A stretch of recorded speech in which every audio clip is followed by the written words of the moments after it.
Hey, this is Loral, and we are on our third part of our series with Dr. John Demartini, a dear friend, a dear family friend. We're going to talk today about just breakthrough strategies and delayed gratification. So many of you want your lifestyle and then your assets. When you flip that around and you build an asset base that buys your lifestyle, game's over. You can create a legacy. Specifically, John and I will be talking today about what a breakthrough experience is. Like, how do you really have a breakthrough? How do you know that? It's such an overused term. What does that really mean? The power of delayed gratification, what actually builds for you. And when it comes to money, it's called the compounding power of money. And then lastly, just actionable strategies. What can you do today, given our three-part conversation? And if you ever need to, go back and listen to part 1, part 2, part 3. Ideally, you do them together and take notes.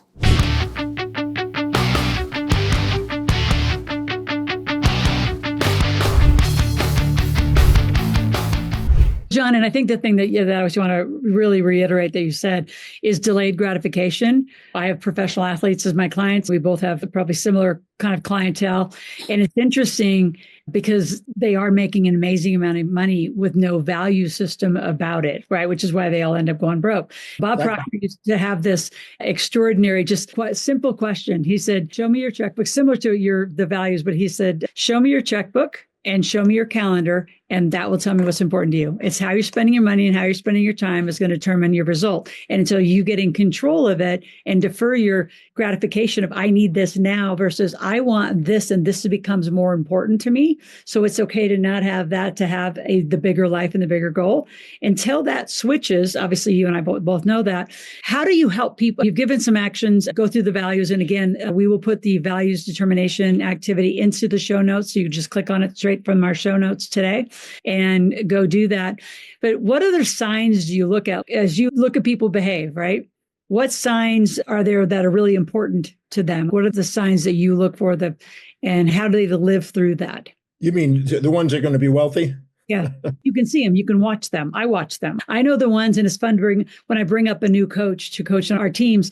I always ask them about after a month or two of being a coach on our teams. I'll say, so what do you notice the difference between the client who's going to be absolutely successful and the client that actually is kind of here spinning their wheels?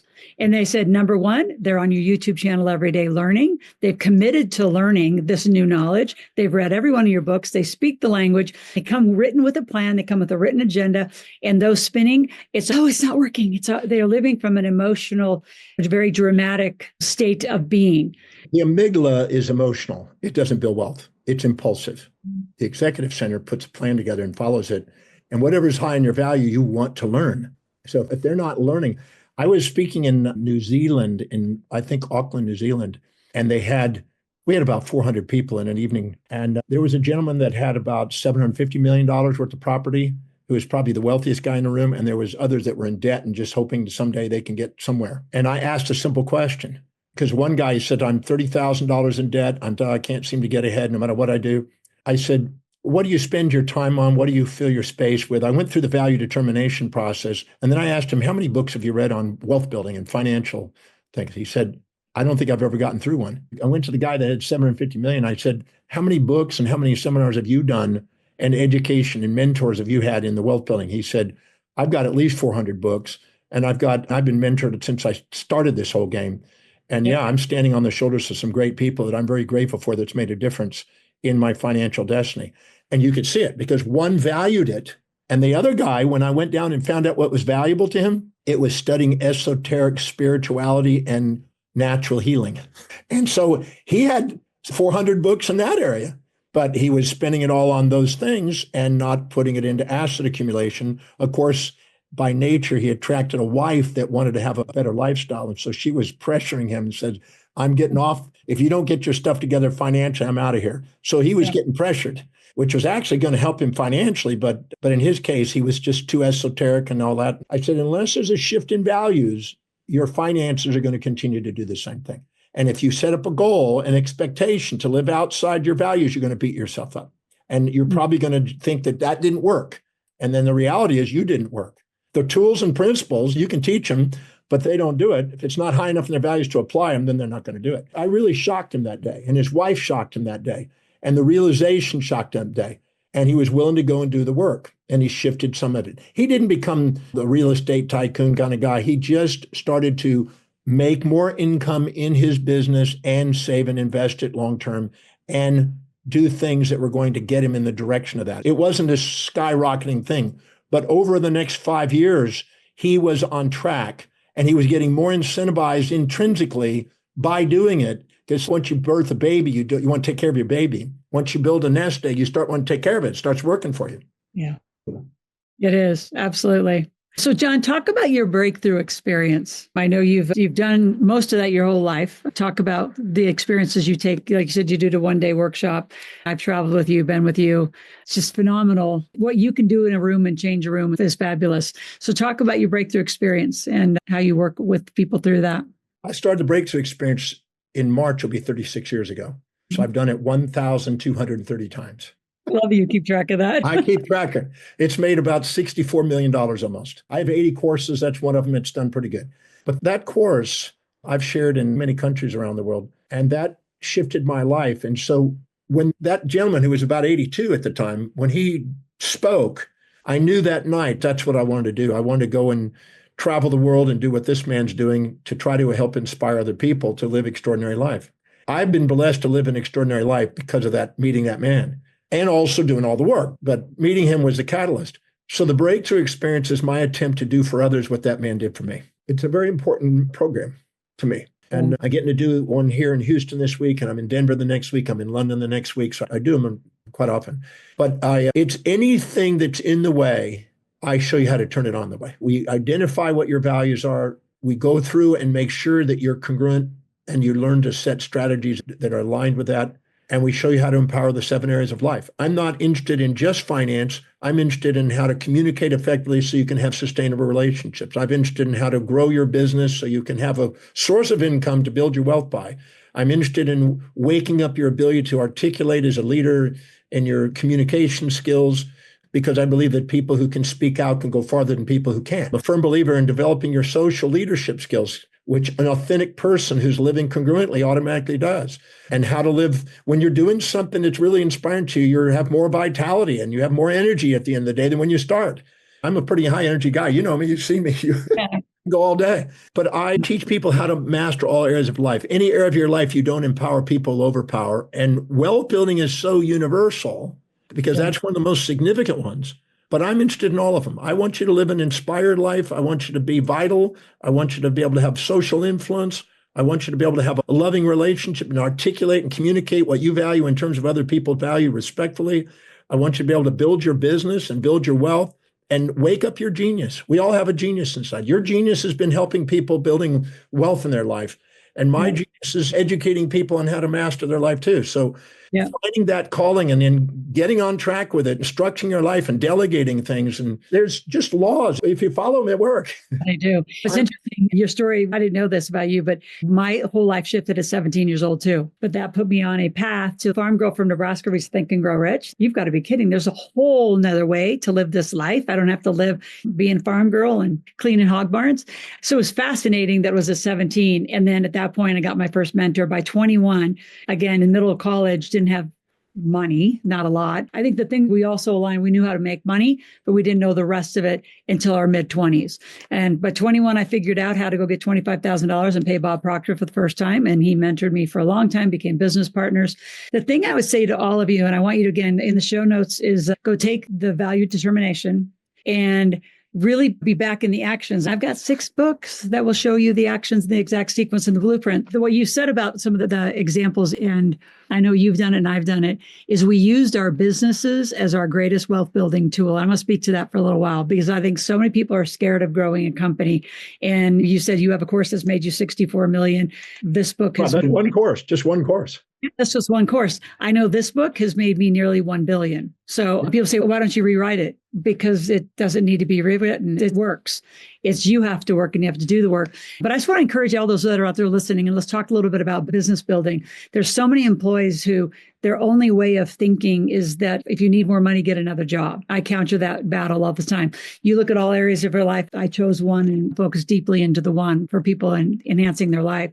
But growing your company, if I had one piece of advice, step, It would be start taking that hobby, even that esoteric guy, turning that into a coaching business, turning that into something that become profitable. I took an elder gentleman who loves welding, and now he does this beautiful metal art, and he's making hundreds of thousands of dollars. What he was just welding in a little shop, and now he's made it into beautiful lamps, and he does beautiful gates.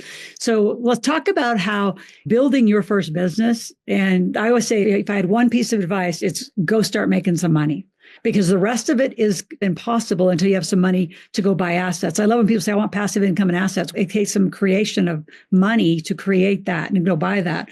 So talk about how important that is. I'm going to say in a lot of ways, it's simpler than you think. And it is the first step. If I had to take a step, just go learn to make some money. That all my dad, I was 9, and I went to my dad and I said, Dad, I want to make some money. And he said, great. And what can I do to earn it? Have you done the hedges? Yes. Have you weeded the flower beds? Yes. Have you tightened up the shale on the side of the house? Yes. Have you shined my shoes? Yes. Have you cleaned out the garage? Yes. There's nothing else I need. So if you want to make money, you're going to have to go to the neighbors. Knock door to door and find out if there's anything you could possibly do to make a service to people. So I went, okay. I was 9. And my dad and I went down to the Evans. I went past the Grubbs house to the Evans house. And I just visited that house the other day. I went there to take my girlfriend there. I just told her that. I went there and I said, I knocked on the door and I said, Mrs. Evans, I noticed that your sidewalk could possibly need some trimming. The hedges a little past due on the hedge clipping. There's some weeds. Would you be willing to allow me to straighten that all out and make it look absolutely magnificent? And can I do that as a service for you? And she said, how much? And I had no idea.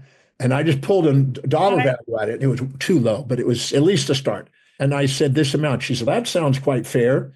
I was blistered. I was stung by bees. I had sunburn. I was a mess. But I got it all done, and I did a really first-class job. The second that was done, all the neighbors coming home that afternoon saw me working there. And man, I got 3 people the next day saying, can you do our yard? Because they must have called the Evans, man, he's cheap. He's a good deal. I think I really upset the people that normally did it. I really upset them because I underpriced them. But I started charging $5 for the small lots and $9 for the corner lots and things like that. And then one day I was pushing a lawnmower in the sun, and this guy comes up on his bicycle and he said, what are you doing, John? I said, I'm mowing. I'm making some money. And then I got this idea. Would you like to make some money? He goes, yeah. And he says, I'll pay you 50 cents if you push the mower around and do the mower. And I'll pay you another 50 cents if you do the edging. And I'll do a quarter for any sweeping of grass and things like that, and another quarter for sweeping sidewalks and stuff. And he goes, that sounds fair. And so I got 3 groups over the next few weeks, 3 groups of 3 kids doing yards. And I started closing the deals, and I started getting it. And then I was able to buy my bicycle and my glove and my bats, and I was buying sports equipment. And my dad said, I see you got this new glove, and where did you get that? And I told him what I did, and he said, what equipment did you use? And I said, the stuff in the garage. He said, son, you can't just take the stuff, and there's a depreciation schedule on that, and you need to pay me for that because that's wear and tear on the equipment. How much? He calculated, he said, you owe me $7.50 from all the use of it. And then every time you use it, it's going to be this amount for the $5 lots and this amount for that. And so I went, okay. And then you got gasoline. I went, oh my God, the cost. Luckily, there were no taxes in those days for kids. I started to pay him off. I paid then the neighbors. I started using their stuff, and they found out from my dad what he charged, and they charged the same. So I knew what my fees were. I knew what my costs were. I knew what my employees' needs are. And I made net, after all costs, $45 after all cost on some days, which is like $600 or $700 today. Right. This is 1963. Yeah. I was 9. Now, my dad said, son, every time I see you, you're always scratching, breaking even every time because you're buying stuff. You got to learn to save and invest your money, son. So he bought me a coin collection set, and he bought me a piggy bank. And in that coin collection set, I started putting in the coins that matched what was in it based on the dates and stuff, which because they would go up in value. And then he got my piggy bank, and he said, the second this piggy bank is full, we're going to go and we're going to deposit into something that goes up in value. I have in my drawer on the 52nd floor of Houston, Texas, at Williams Tower, which is one of my offices I've had 39 years, that piggy bank from 1963. I have never opened it. And it's been a reference and metaphor for me to think long term. That's and beautiful. I'm going to pass it on to my kids and their grandkids. Now, in the process of doing that, what a great my dad said this. He said, son, I'm going to teach you about freedom. I said, what's that? He said, you need accountability for freedom. You have to constrain yourself and discipline yourself if you want freedom in life. What does that mean? Because every time I talk to him, it's costing me. He said, from now on, I'm going to start charging you $7.50 a week to live at home for clothing, food, and rent. But now you have freedom from 5 a.m. to 9 p.m. at night. You can go and do anything you want, go anywhere you want on your bicycle that you bought. You are free. I started traveling on my bicycle 35 miles, turn around and drive back and start exploring and traveling. I had a desire to want to see the world. When I was 12, I was hopping trains to different cities. When I was 13, I was hitchhiking to different cities. 14, I left home and went off to California and Mexico. And 15, I moved to Hawaii by myself. My dad trained me to be independent and be accountable. And he knew that there's never a lack of money for somebody who cares enough to serve another human being and go and find a more effective and efficient way to bring a product, service, and idea to somebody that makes a difference in people's lives. There is nobody that has to lack in the world if they care enough about another human being to do something for others and meet their needs. That's been my motto since my dad at 9. I didn't have that dad, but I have that motto, and maybe I'm spending a bunch of time with you and Bob and so many great mentors that I've been blessed to have as well. And those lessons, though, I call it the 21st century lemonade stand, and that parents engaging just like your father did. So teaching kids these lessons is just so profound. I'm so excited that your dad did that for you. Yeah, he was a blessing. Yeah, he is a blessing. John, talk a little bit about your schedule coming up. How do people follow you? And again, in the show notes is the link for the values determination. I want that to be your next step. I'm going to talk to all my big table clients. This is my 25th year of my big table, by the way, John. We've known each other, I don't know how many years now, but it's going towards the 20 or 18 or something, I think. 17. I think it's got to be, we're to 20 because Logan was pretty young when I hired you to work with him. We were going through some stuff. It was a different life growing up a single mom and traveling all over the world. And yeah, your hands full. I know that. Yeah, not doing the normal things for kids. And you were the first one I said, could you just please talk to him, help him sort it out? And I actually want to give you back. I don't even know if you remember, you told me this, and it was probably the greatest blessing is because what Logan missed is having a family all around because I'm always on the stage and I'm being swarmed by people. And I miss my mom. I remember him vividly telling you that. And that's when you told him, you said, let's put a family around you. So we went out and we found 5 moms and 5 dads. And to this day, all of them are going to one passed on the dad's side, but they're all invited to the wedding. They all have been a huge part of his life. So when I'm not around, he had 10. And a few of them that I picked, which you and I did never follow up and talk about, were just the UPS driver and his wife and a teacher and what I call like normal, not like we were doing not normal, but it was interesting for him to live and then spend time in some of their homes and live in those different. Nothing's missing. Nothing's missing. It's in a form that we don't honor and recognize, but it's in the form that's necessary for our destiny. Yeah. And that replacement psychologically and emotionally, and then the connection and family that was made. I always say I've created a financial family and a place for people to have that so they can actually do their gift and serve so many people. Because I'm 100% agreement. The more people you serve, Tom Ziegler spoke for us last year, and he said, the more problems you solve, the more certificates of appreciation you get. And that comes in the form of cash. It's that simple. So I love that we broke it down. All of you out there, if we had any, for me, final words always is go learn to make some money if you haven't had that blessing yet. I have a lot of courses. John has a lot of courses. His values determination is in the show notes. If you have any questions for us at any time, I have a huge open website 24/7 called AskLoral.com. Go to Ask Loral, AskLorel, ask a question, make a request, and we're always here. John, what's some final words and messages for our audience that's all over the world today? If you pursue challenges that inspire you, you'll do something extraordinary. If you try to avoid challenges that don't inspire you, you'll just be ordinary. After the challenges that are in the world that people are facing, find the niche that you would love to contribute to and find the one that matches your highest value and get after it. The sooner you do. I've seen 9-year-olds, by the time they're 15, have $15 million. I've seen 9-year-olds sign deals with Disney by the time they're 14 by focusing on the principles that stand the test of time. So plan on educating yourself from now until the day you pass on and give yourself permission to do something extraordinary. Don't be ordinary. And no matter what, just know that if you go and help other people get what they want to get in life, it's going to help you get what you want to get in life. Go be of service and allow yourself the rewards. And John, I have a final question because I determined this. Bob gave me the final endorsement on my kid's book in 2022 before he passed. And I watched him do his love to the day he died. And so when people ask me, so I'm going to ask you, when are you going to be done? When are you going to quit? When are you going to retire? But my answer is I'm taking Bob Proctor's path. I'm going to do what I love to do and I've been blessed to do and gifted to do to the day I walk off this planet. What's your answer to that? That's the same for me. I'm 52 years of doing it and I'm just starting kind of thing. When I hit 50, I'm 70 going to 71. So when I hit 50, I went backwards. So I'm doing Benjamin Button. So I'm now going on 29. So I'm getting younger and more vital to get moving. But I intend to teach, research, and write until the body says that's it. Yeah, me too. You're a blessing, and I love being in a relationship with you and staying in touch with you. We'll do more in the future. Those of you, again, go to the show notes and take your values test. Start there. And then go to Ask Loral and ask them questions from that, and we'll all continue a relationship. John, it's been a blessing, as always, to be with you. So good to see you. Thanks, all of you. We'll be back next Friday with more on Loral's Real Money Talks. So I hope you enjoyed our 3-part series. I need you to go subscribe to our podcast. And honestly, while you're here, subscribe to my channel. Click the notification buttons. My podcast comes out every Friday. A YouTube video comes out every day. And I'm here every day just for you and your family.